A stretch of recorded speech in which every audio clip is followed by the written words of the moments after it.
আসসালামু আলাইকুম সবাইকে। আমি জানি আপনি যেহেতু এই ভিডিওতে ক্লিক দিয়েছেন, আপনি বাংলাদেশ সেনাবাহিনীতে ঢুকতে চাচ্ছেন। তো আজকের ভিডিওটা আপনার জন্য খুবই গুরুত্বপূর্ণ হতে যাচ্ছে। আপনি একটু স্কিপ না করে শুরু থেকে শেষ পর্যন্ত দেখতে থাকেন।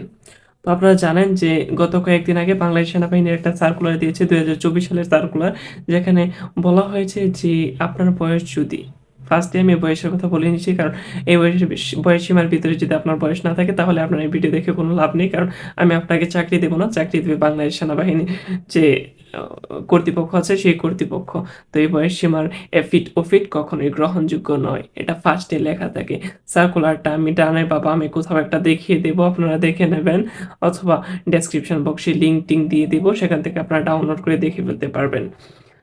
যেখানে বলা আছে যে আপনার যদি বয়স ৯ ফেব্রুয়ারি 2025 এর মধ্যে ১৭ বছরের কম অথবা ২০ বছরের বেশি হয়, তাহলে এর এফিট অফিট কোনটাই গ্রহণযোগ্য না। তো আপনার বয়স যদি ১৭ থেকে ২০ এর ভিতরে হয়ে থাকে তাহলে এই ভিডিওটা আপনার জন্য।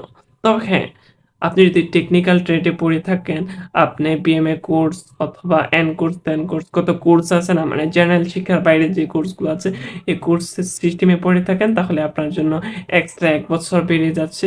আপনার বয়সটা ২০ থেকে ২১ হয়ে যাবে।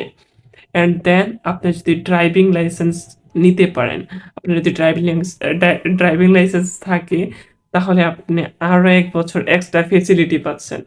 তো আপনার যদি এই টেকনিক্যাল ট্রেড বা ড্রাইভিং লাইসেন্স না থাকে তাহলে ১৭ থেকে ২০ যারা আছেন তারা ভিডিওটা দেখেন। বাকি সবাই বেরিয়ে যান। কারণ আমি আমার ভিডিও দেখিয়ে মানুষের মূল্যবান সময় নষ্ট করতে চাই না। তো যারা ১৭ থেকে ২০ আছে তাদের জন্য। ১ম এ আসি যে ভাইয়া, অনেকেই আমাকে প্রশ্ন করে কমেন্টে যে ভাই আমার সিজিপিএ এসএসসিতে ছিল মাত্র 2.32, আমি কি চাকরিটা পাবো? আমার পরিবারের অনেক স্বপ্ন, আমি বাংলাদেশ সেনাবাহিনীতে জয়েন করব, সরকারি চাকরি করব, রেশন পাবে, হ্যান ত্যান বকচকা অনেক, অনেক কিছু বলে। সো ভাইয়া, আসলে কিছু করার নাই। সার্কুলারে যে বয়সসীমাটা দেওয়া থাকে সেই বয়সসীমার উপরে নিচে সহজে গ্রহণযোগ্য হয় না। তবে হ্যাঁ, কিছু ক্ষেত্রে ফিট ও ফিট গ্রহণযোগ্য হয়, তবে সেটা সব ক্ষেত্রে হয় না। কারণ আমার এক মামা চাকরি নিয়েছিল, তার বডি, চেহারা, যা কিছু বলে, টাকা দেওয়ার ক্ষমতা সবকিছুই ছিল, শুধুমাত্র তার রেজাল্টটা ভালো ছিল না বলে সে প্রায় ৪ বছর বা ৩ বছর সে চাকরির জন্য ঘোরাঘুরি করার পর তারপর কতগুলা টাকা দিয়ে সে চাকরিটা নিয়েছে। ১০ লাখ না ৮ লাখ টাকা দিয়ে সে চাকরিটা নিয়েছে। Can you imagine it? তো আসলে এই জিপিএটা খুব বেশি একটা জিপিএ না। এসএসসিতে 3 পয়েন্ট পাওয়া খুব বেশি একটা কঠিন না। আমাদের সার্কুলারে দেওয়া হয়েছে যে সেনাবাহিনীতে তারা এপ্লাই করতে পারবে যাদের সিজিপিএ 3 আছে। 3 এর নিচে আসলে ভাই আসে কি করে? তোমরা যদি একটু খেয়াল করো, একটু লক্ষ্য করে পরীক্ষা দাও, চোখ কান খোলা রাখো। আমাদের সাথে বহুত পোলাপান পড়ছে যারা ২ বছরের মধ্যে জীবনে বই খুলে দেখা নাই ঠিকমতো হয়তো। তাদেরকে যদি ফার্স্ট চ্যাপ্টার থেকে অঙ্ক দেওয়া হয়, এই অঙ্কগুলো করতে পারবে না, বাট তারা ৩.৫ পয়েন্টের উপরে পেয়ে পাস করে ফেলেছে। তো আসলে 2.80, 2.50 পেয়ে এসে আমাকে বলছো ভাইয়া আমি কি চাকরিটা পাবো? ভাইয়া, আমি বুঝছি তোমার অবস্থাটা, কিন্তু ভাইয়া কি করার আছে? তুমি যেহেতু ফাঁকিবাজি করে ফেলেছো তোমার লাইফে একটা গুরুত্বপূর্ণ সময়, এখন তোমাকে সেটার আসল বা মাসুল যেটাই বলো দিতে তোমাকে হবেই। সো তোমার চাকরিটা হচ্ছে না, তবে মনে করো না যে এই পৃথিবীতে তোমার এই সেনাবাহিনী চাকরি ছাড়া, নৌবাহিনী চাকরি ছাড়া কোনো চাকরি নেই। দুনিয়াতে তুমি কইরা খাইতে পারলে ভাই তোমার হাত পাও আছে কোটি কোটি টাকার সম্পদ। কোটি কোটি টাকার সম্পদ কি করে? আমাদের এক স্যার আছে, তো স্যার পাবলিক স্পিকিং দিচ্ছিল আমাদের মাঝে, শত শত ছাত্রছাত্রী ছিল। তো বলছিল যে এই তোমাদের কার কাছে কত টাকা আছে, দেখি তো কার কাছে ১০০ টাকা আছে। তো কয়েকজন হাত তুলছে। দেখি তো কার কাছে, কতজনের কাছে ৫০০ টাকা আছে। হাত কিছু কমে গেছে, ১০ জন যদি হাত তুলতে ১০০ টাকা, ৫ জনে চলে এসেছে। দেখি তো কার কাছে ১০০০ টাকা আছে। তো হাত আরো কমে গেছে, একজন হাত তুলছে ১০০০ টাকা আছে। তাহলে এখানে ১৫০০ টাকা কার কাছে আছে? কারো কাছে ১৫০০ টাকা নেই। তো স্যার বলল তোমরা এখানে সবাই কোটি কোটি টাকার মালিক। সবাই তো অবাক, হ্যাঁ স্যার আমরা কোটি কোটি টাকার মালিক? স্যার বলল হ্যাঁ অবশ্যই। কি করে স্যার? তো স্যার বলল যে দেখো, তোমার ২টা চোখ আছে, ২টা কিডনি আছে, ২টা হাত আছে, ২টা পা আছে। তুমি একজন সুস্থ মানুষ, তুমি স্বাভাবিকভাবে চিন্তা করতে পারছো, তুমি স্কুলে আসতে পারছো, বসতে পারছো। স্রষ্টা তোমাকে কি দেয় নাই? Everything is okay. তুমি শুকরিয়া করবা কোথায় ভাই? তুমি যদি তোমার জীবনের শেষ থেকে শুরু থেকে শেষ পুরাটা সময় সেজদায় কাটিয়ে দাও, স্রষ্টার সৃষ্টির যে শুকরিয়া সেটা আদায় করতে পারবে না। কত মানুষ আজকে হাসপাতালে পড়ে আছে, জন্মগতভাবে অটিস্টিক, হাত নাই পাও নাই, বিভিন্ন সমস্যা। বাট আমি তুমি দুজন সুস্থ আছি। তুমি বলছো আমার কাছে 1500 টাকা নেই। আমি যদি তোমাকে বলি যে তোমার নাম কি, মানে স্যার বলছিল যে এই তোমার নাম কি, তো বললো আমার নাম সুমন। তো সুমন, আমি তোমার কাছে তোমার 2টা চোখ চাই, তুমি কি দিবে? আমি তোমাকে 20 কোটি টাকা দেব। সুমন বলল, স্যার 20 কোটি টাকা কেন, 20 লাখ টাকা দিলেও আমি চোখ 2টা দিয়ে দিতাম যদি চোখ ছাড়া চলতে পারতাম। বাট চোখ ছাড়া তো চলা যায় না। সো আমি 20 কোটি কেন, 20,000 কোটি টাকা দিলেও আমার চোখ দুটো দিতে পারছি না। তো স্যার এটাই বোঝালো যে তোমার 2টা চোখের মূল্য 20,000 কোটি টাকার চেয়েও বেশি। সো এই চোখ, হাত, কান, পা যা আছে তার কখনো এটা চিন্তা করার দরকার নেই যে আমার এসএসসিতে কী রেজাল্ট ছিল, এইচএসসিতে কী রেজাল্ট ছিল, আমি 2.80 পাইছি, আমি সেনাবাহিনীতে চাকরি পাবো না, আমার জীবন শেষ। বকচকে এইসব আলাপ বাদ দেও। সমাজের কে কি বললো এটা নিয়ে যদি পইরা থাকো তাহলে জীবন অনেক পিছিয়ে যাইবা। কারণ মানুষের কথায় জীবন চলে না। জীবনের উদ্দেশ্য কি তোমরা কি জানো? তোমরা আসলে অনেকের কাছ থেকে অনেক উদ্দেশ্য শিখেছো।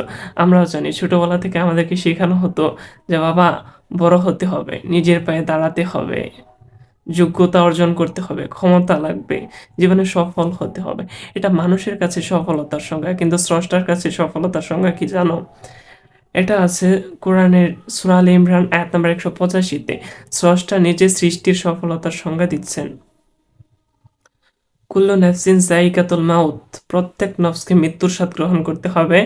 অ্যান্ড দেন পরের অংশটুকু হচ্ছে ওয়া ইন্নামা তুআফাউনা উজুরাকুম ইয়াউমাল কিয়ামা ফামান যুহজিহা আনিন নার ওয়া উদখিলাল জান্নাতা ফাকাদ ফাজ ওয়া মাল হায়াতাদ দুনিয়া ইল্লা মাতাউল গুরুর। এই আয়াতটা এত চমৎকার আয়াত, আমার বলতে পারো একটা প্রিয় আয়াত। তো ফার্স্ট অফ অল আল্লাহ বললো যে প্রত্যেক নফসের মৃত্যুর স্বাদ গ্রহণ করতে হবে। প্রত্যেক জীব মাত্রই মৃত্যুবরণ করবে। যার প্রাণ এসেছে একবার, দেহের মধ্যে প্রাণ সঞ্চার হয়েছে, সে মারা যাবে, এটা স্বাভাবিক প্রকৃতি। অ্যান্ড পরে আল্লাহ বলছে প্রত্যেকের প্রতিদান সম্পূর্ণরূপে দেওয়া হবে কিয়ামতের দিন, কারো উপর অবিচার করা হবে না। অ্যান্ড দেন বলছে যাকে ফামান জুহজিহা আনিন নার, যাকে জাহান্নামের আগুন থেকে বাঁচানো হবে, ওয়া উদখিলাল জান্নাত, যাকে জান্নাতে প্রবেশ করা হবে, ফাকাদ ফাজ, সেই সফল কাম। সফল কাম কি? স্রষ্টা বলছে কিয়ামতের দিন যার যার প্রাপ্য তাকে দেওয়ার পর যাকে জাহান্নাম থেকে বাঁচিয়ে জান্নাতে প্রবেশ করানো হবে, সেই প্রকৃত সফল, ফাকাত ফাস। এই ফাকাত ফাস আরবি শব্দটার বাংলা যারা আরবি ব্যাকরণ বুঝেন তারা যদি দেখেন এখানে প্রকৃত সফলকে বোঝানো হয়েছে, সেই প্রকৃত সফল যে জান্নাতে প্রবেশ করতে পারলো। কারণ দুনিয়ার জীবন কয়দিনের ভাই? যে মনে করেন তোমার খেতে খামারে কাজ করে খাচ্ছে, সেও তোমার এই 30, 35, 60, 65, সর্বোচ্চ 100 বছর, তারপর মারা যাচ্ছে। বাট কিয়ামতের পর যে জীবনটা শুরু হবে তার শুরু আছে শেষ নেই, আবাদুল আবাদের জিন্দিগি। সো ওই জিন্দিগির সফলতাই আসল সফলতা বলে আমি মনে করি। ও, আয়াতের শেষ অংশ কিন্তু রয়ে গেছে, আয়াতটা এখানে শেষ হয় নাই। ও আমাল হায়াতুদ দুনিয়া ইল্লা মাতাউল গুরুর। এই দুনিয়ার জিন্দিগি ভোগ বিলাসিতা ছাড়া কিচ্ছু না, এটা সাময়িক আনন্দ মাত্র। তো এই সাময়িক আনন্দের মধ্যে আমি মনে করি বাংলাদেশ সেনাবাহিনীতে যদি তুমি ঢুকো ভাই, তোমার জীবনটা সাময়িক আনন্দ থাকবে না। সো তুমি 2.80 পেয়েছো, তোমার চাকরি হবে না বলে তুমি কান্তাছো, আমি বলি তুমি বোকামি করছো। দুনিয়াতে বহুত মানুষ আছে যে আসলে তাদের রেজাল্ট খুব ভালো ছিল না, তারা দুনিয়াতে অনেক বড় বড় কিছু করছে। আমি কার উদাহরণ দিব আমি খুঁজে পাচ্ছি না। মনে করো না যে আমি উদাহরণের মতো লোক পাচ্ছি না, সবাই এরকম দেখবে। আচ্ছা একটা উদাহরণ দিতেন, Alibaba.com এর মালিক লোকটার নাম কি জানো? জ্যাকমা।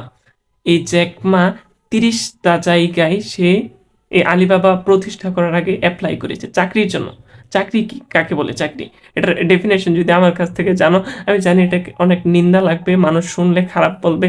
ভাই, চাকরগিরির আপডেট ভার্সন হচ্ছে চাকুরি। তুমি একজন মানুষের আন্ডারে কাজ করবে, তোমার বস যাই বলবে তোমার তাই করতে হবে। আর বাংলাদেশের চাকরিগুলো এত কি বলবো, ডিসগাস্টিং চাকরি। যে তুমি 9টা থেকে 5টা পর্যন্ত তো পুরাটা তোমার বসের আন্ডারে চাকরি করে আসছো, এরপর যদি তোমার শান্তি থাকতো ঠিক ছিল। না, এরপরেও তোমার শান্তি নাই। তোমার একটা বন্ধুর বাড়িতে বিয়ের অনুষ্ঠানে যেতে হবে, তোমার বিদেশ ঘুরতে যেতে হবে, তোমার টাকা আছে, তুমি হজ করতে যাবে, তোমার সবসময় লক্ষ্য একটাই যে আমার বসকে বলতে হবে এই ছুটি পাই কি পাই না, এই যেতে পারবো কি পারবো না। তোমার মধ্যে একটা ভয় কাজ করবে, তুমি জীবনে ফ্রি হতে পারবে না। আল্লাহ যে বললো যে এই দুনিয়ার জীবন সামান্য বুক বিলাসিতার জায়গা, তুমি যদি সব চাকরি করো সামান্য বুক বিলাসও পাইবা না। যে মনে করো কাজ করে খাই, মনে করো সে যে কাজই করুক, ব্যবসা করুক অথবা মাঠে ঘাটে কাজ করুক, সে ফ্রি। কিন্তু সে এখন চাইছে বাজারে যাবে, বাজারে যাচ্ছে, বন্ধুর বাসায় যাবে, বন্ধুর বাসায় যাচ্ছে। কিন্তু যে চাকরি করছে তার জীবনটা অনেক একটা শৃঙ্খলার ভিতর পড়ে যায়। যে আমরা যখন এখনো স্কুলে পড়ছি, স্কুলে যেমন প্রত্যেকদিন 9টা থেকে 5টা ক্লাস হতো, এখন চাকরি করতে হচ্ছে গিয়ে। সো এই সেনাবাহিনী চাকরির জন্য তোমার জীবন আটকে থাকবে না। তো তুমি 2.80 পেয়েছো ভাই, তুমি অনেক দূরে গিয়ে যেতে পারবে। তুমি যদি দেখো জ্যাকমার জীবনী, তুমি যদি দেখো খালিদ ফারহানের জীবনী, তুমি যদি দেখো যে কোনো সফল ব্যক্তির জীবনী, বড় বড় সফল, ছোট সফলদের দেখবে না। তুমি কবি, আমি বলছি তুমি কবি হবে, কিন্তু লেখক হবে। তোমাকে আমি বলছি না যে বর্তমান যুগের এইসব লেখকের মতো হও যারা পিএইচডি করেছে। পিএইচডি করার দরকার নাই ভাই। বড় বড় লেখক 2-3 জনকে এক নামে চিনে যারা, রবীন্দ্রনাথ ঠাকুর, কাজী নজরুল ইসলাম, এরা একটাও ঠিক মতো পড়ালেখা করে নাই। আরে কাজী নজরুল তো মেট্রিক পাস করে নাই ভাই, তুমি মেট্রিকে 2.80 পাইছো, you are a great person ভাই। তুমি কাজী নজরুলের মানে প্রো পারসন হবা তুমি যদি চেষ্টা করো। কাজী নজরুল যে ছেলেটা মেট্রিক পাস করে নাই, ওই ছেলেটার কবিতা মাস্টার্সে পড়ানো হয়, তার সাহিত্য আছে। চিন্তা করো, জীবনে সফল হতে হলে সার্টিফিকেটের মূল্য নাই। হ্যাঁ, চাকরি করতে গেলে আর বড় কোনো বিদ্যালয়ে ভর্তি হতে গেলে শুধু তোমার সার্টিফিকেটের পয়েন্টটা গুরুত্বপূর্ণ। তুমি যদি চাকরির কথা বাদ দাও, বড় বিশ্ববিদ্যালয়ে ভর্তির কথা বাদ দাও, এই পয়েন্টের কোনো কোনো দাম নাই, কিছু দাম নাই। খালিদ ফারহান নামে একটা লোক আছে, যে লোক বলে যে আমি সার্টিফিকেটকে গুনি না, আমি গুনি না কে কোন বিশ্ববিদ্যালয়ে পড়েছে, আমি দেখি না সে বুয়েট পড়ো না ঢাকা বিশ্ববিদ্যালয়ে পড়েছে, সে কিসে পড়েছে। তার মধ্যে যদি স্কিল থাকে, স্কিল কি থাকে ভাই, বর্তমান জামানায় সার্টিফিকেট না, স্কিল লাগবে তোমার। তুমি একটা কাজ পারো, ওই কাজের উপর তোমার চাকরি আছে, ব্যবসা আছে। তোমার কাজ পারো না, একেবারে গোল্ডেন এ প্লাস সার্টিফিকেট, এই সার্টিফিকেট তুই কি তুমি পানি খাবা ভাই? পানি খাইতে পারবা, আর কিছু পারবা না। স্কিল শিখতে হবে। খালিদ ফারহান সে প্রায় 30 থেকে 35টা লোককে চাকরি দিয়েছে। সে একজন উদ্যোক্তা। তার কোম্পানিতে যত মানুষকে চাকরি দিয়েছে, সে নিজে বলেছে আমি কে মেট্রিক পাস কে এম এ পাস এটা দেখি নাই। সে যদি মাস্টার্স পাস থাকে কিন্তু সে কাজ পারে না, তাকে আমি চাকরি দিই না। কিন্তু একটা ছেলে মেট্রিক পাস করে নাই, কিন্তু সে খুব ভালো ভিডিও এডিটিং পারে, খুব ভালো এসইও পারে, তাকে আমি চাকরি দিই। তাকে বেতন আমি 25,000-এর জায়গায় 50,000 দিই। তো এইরকম বেশি অঙ্কের টাকা তুমি কামাতে পারবা তোমার স্কিল থাকলে। আর তুমি যদি সেনাবাহিনীর চাকরিতে যাও, তুমি 17 থেকে 18 হাজার টাকা বেতন পাবা, পরিবার চালানো হিমশিম খাবা। তো আশেপাশের মানুষের কথা বাদ দাও, 2-3 বছরের জন্য ওই যে ইউটিউব মোটিভেশনাল ভিডিও দেখো না, যে 1 বছরের জন্য হারিয়ে যান আর নতুন উদ্যমে ফিরে আসুন। প্রকৃতপক্ষে তুমি 1 বছর একটা কাজের উপর মনোযোগ দাও, তুমি জীবনে বড় কিছু করবে। আর যাদের জন্য ভিডিও বানাচ্ছিলাম, ভিডিও অনেক বড় করে ফেলেছি। আসলে ভিডিও কোন সাবজেক্ট থেকে কোন সাবজেক্টে চলে যায়, এটা আসলে আমার ঠিক করতে হবে, নির্দিষ্ট সাবজেক্টের উপর কথা বলতে হবে। বলছিলাম হচ্ছে সার্কুলার নিয়ে, সেনাবাহিনীর সার্কুলার 2-3টা দিক মনে রাখবে আর মাঠে চলে যাবে। এত বকচক দেখবে ইউটিউবে প্রচুর ভিডিও, এত ভিডিও দেখার দরকার নাই, এত জ্ঞান নেওয়ার দরকার নাই। 1 নাম্বার, তোমার 3 পয়েন্ট আছে কিনা। সেকেন্ড, উচ্চতা। উচ্চতাকে 5.6 ইঞ্চি লাগতো, কিন্তু 2024 সালের সার্কুলারে এসে তোমাদের জন্য সুখবর, 5 ফিট 5 ইঞ্চিতে তোমাদের আবেদনের যোগ্যতা হয়ে যাচ্ছে। তো অনেক ছেলের চাকরি মানে অপরচুনিটিটা হয়ে গেছে, কারণ গত বছর যারা চেষ্টা করেছে পায় নাই, শুধুমাত্র 1 ইঞ্চি কম বেশির জন্য, তাদের 1 ইঞ্চি জন্য হতে পারে এবারে চাকরিটা হয়ে যাবে। কারণ অনেকেরই স্বপ্ন বাংলাদেশ সেনাবাহিনীতে চাকরি করবে। আর আমি কারো স্বপ্নকে ছোট করে দেখছি না, আমি সেনাবাহিনীর চাকরিকে ছোট করছি না। আমি বলছি যে তাদের উদ্দেশ্যে যারা বলছে যে ভাইয়া আমি চাকরি পাবো না, আমার জীবন তো শেষ। তাদের জন্য আগের কথাগুলো বলেছি। চাকরি ভালো, কারণ সেনাবাহিনীদের কাজ কিন্তু অনেক মহৎ। তারা দেশের জন্য কাজ করছে, দশের জন্য কাজ করছে এবং তাদের সাধ্য অনুযায়ী পরিবারকে সাপোর্ট করছে। 17-18 হাজার টাকা দিয়ে হোক পরিবারকে সাপোর্ট করছে, বেকার তো নয়। তো এই চাকরি অনেক ভালো। তোমরা যারা চাকরিতে ইচ্ছুক চাকরিতে যাও। 3 পয়েন্ট লাগবে, উচ্চতা 5 ফুট 5 হলে হবে। আর তোমার বুকের মাপ তুমি প্রসারিত ছাড়া সংকুচিত অবস্থায় 30, প্রসারিত অবস্থায় 32। আর মোটামুটি দাঁত, নাক, চোখ, কান, এগুলো যে শরীরের বাহ্যিক অঙ্গ প্রত্যঙ্গ আছে, বড় কোনো প্রবলেম না থাকলে মাঠে যাও, আবেদন করো, তারপর দেখো। এক মাঠে চাকরি না হলে যারা এসএসসি এবার দিয়েছো 2-3টা মাঠ পাবা সর্বোচ্চ। ফার্স্ট মাঠে না হলে সেকেন্ড থার্ড মাঠে ইনশাল্লাহ হয়ে যাবে। চেষ্টা করতে থাকো। সার্কুলারের বিবৃতিগুলো এরকমই। আর কিছু আলফা অনেক কথা লেখা আছে সার্কুলারে, ওইসব কথা বললে আমি ভিডিও আরও লম্বা হয়ে যাবে, কিন্তু ভিডিওটা আর বেশি লম্বা করতে চাচ্ছি না। ভিডিওতে আমি বলেই দিয়েছি যারা চাকরি করতে চাও সার্কুলারে সবচেয়ে সুবিধা 3 পয়েন্টে চাকরি দিচ্ছে, 5.5 ইঞ্চিতে চাকরি দিচ্ছে, চাকরিতে আবেদন করো। আর যাদের 3 পয়েন্টের কম রেজাল্ট তারা ডিপ্রেশন, ফ্রাস্ট্রেশন, হতাশা, আরও কি কি বলে বর্তমান যুবকরা, এইসব হইয়া যায় না ভাই। জীবনে ডিপ্রেশন বলতে কিছু নাই। বলে না নো প্যারা চিল, হ্যাঁ চিলই করতে থাকো, শুধু কাজের দিকে ফোকাস করো, সফলতা তোমার দুয়ারে। এই ছিল আজকের ভিডিও।